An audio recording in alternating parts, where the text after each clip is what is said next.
If you want a high performance tablet in 2021 and you live in America and you're only willing to look on Amazon, your options are severely limited. But if you're willing to take a jump on AliExpress and import something, we have a couple other options.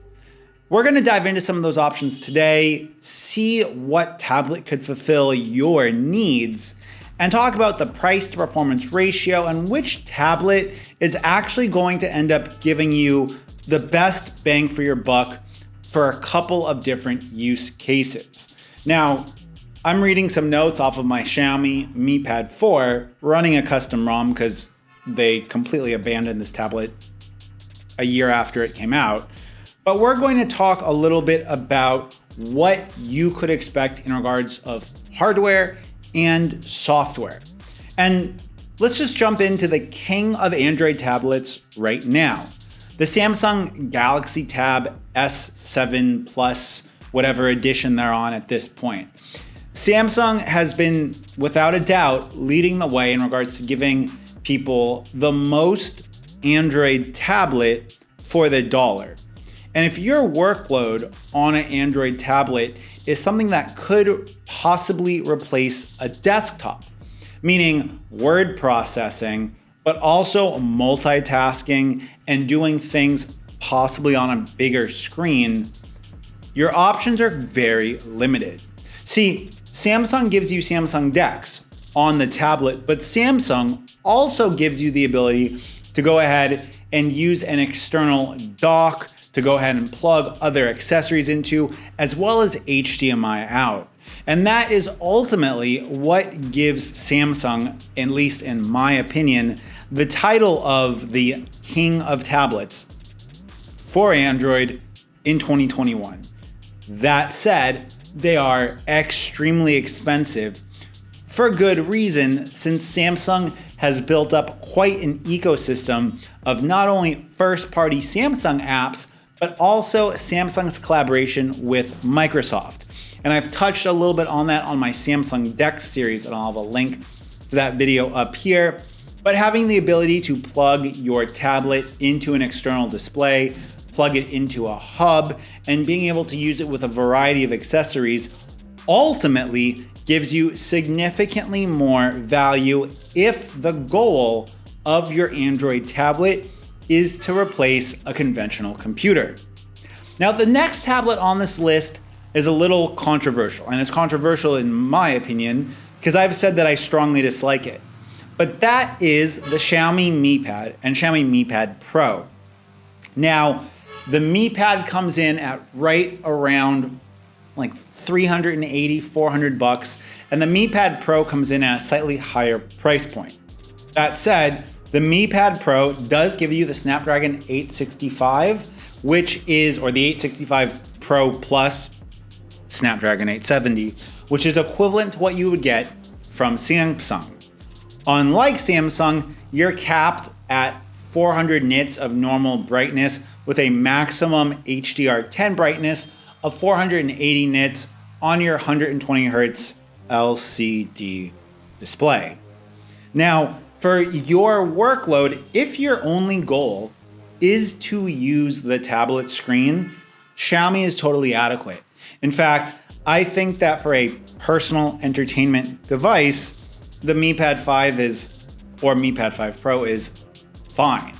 With a first-party keyboard and a first-party stylus, you are looking at right around $550, $600 if you can find it in stock on AliExpress. Now, the Mi Pad 5 and the Mi Pad 5 Pro differ in that the Mi Pad 5 has a Snapdragon 855 and the Mi Pad 5 Pro has a Snapdragon 865. Also, unfortunately, the Mi Pad 5 Pro is China only. So either you're going to need to flash Xiaomi EU a custom ROM onto that to make it Western country centric, or deal with the Chinese version of MIUI, which is not always bad, but the one complaint that all Xiaomi owners have about Xiaomi devices, it's their software. And ultimately, the thing that makes a tablet different from a big phone is the software experience. Now, if you're fine with the Snapdragon 855, it's a totally fine CPU. You're looking at good charging speeds of around 67 watts, which should charge it up relatively fast. You're looking at a 120 hertz LCD display, but it's got no HDMI out, and you're stuck with USB 2.0 and no micro SD card slot.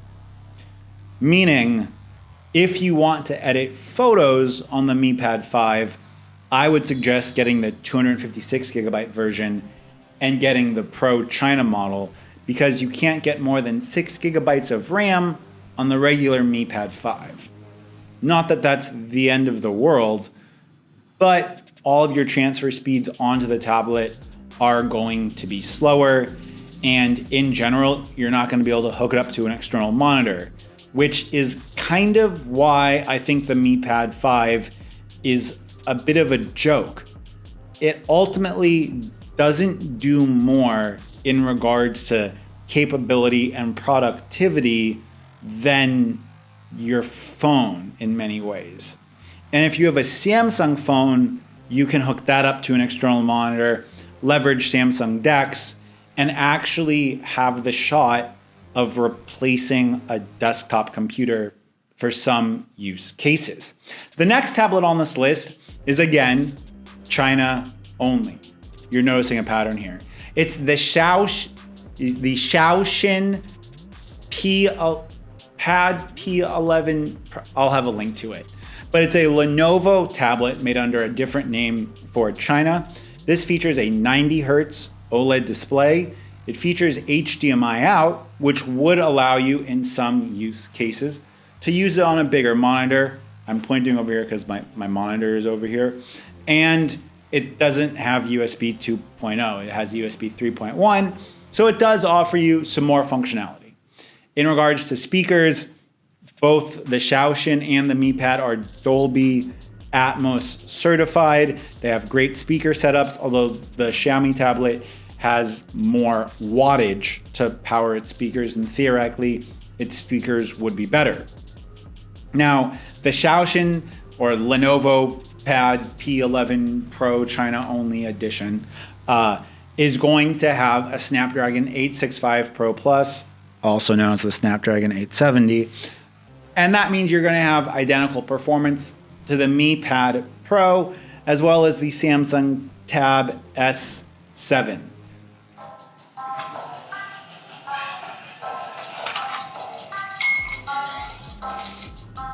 Oops. Vietnamese hip hop, if you were wondering. The XiaoXin tablet just released in a 12-inch version, again, to copy the Apple iPad Pro.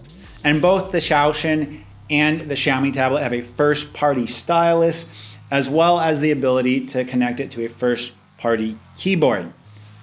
I think that both of these tablets are all right options, but I do like that the XiaoXin tablet gives you the option to hook it up to an external monitor and take you a step closer to replacing a desktop computer or a conventional computer. Now, Xiaomi does give you a desktop layout in their newest version of MIUI, and Xiaomi advertises that they have a bunch of new compatibility with other apps that have been optimized for this, but you would need to have some pretty specific use cases for any Android tablet, since the Android tablet ecosystem right now is quite barren. Price-wise, the XiaoXin tablet undercuts the Xiaomi Mi Pad Pro by around $35 or $40 on AliExpress.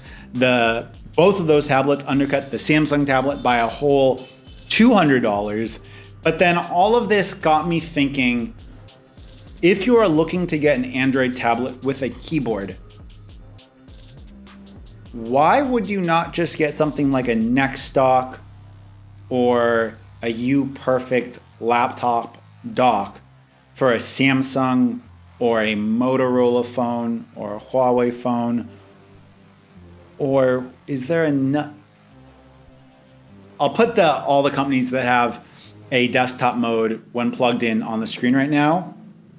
But I was thinking, if I were to buy one of these, why wouldn't I just get a dock from my phone? Unless it's for media consumption, in which that case, like a Helio G90 SoC and like a big battery is really all you need.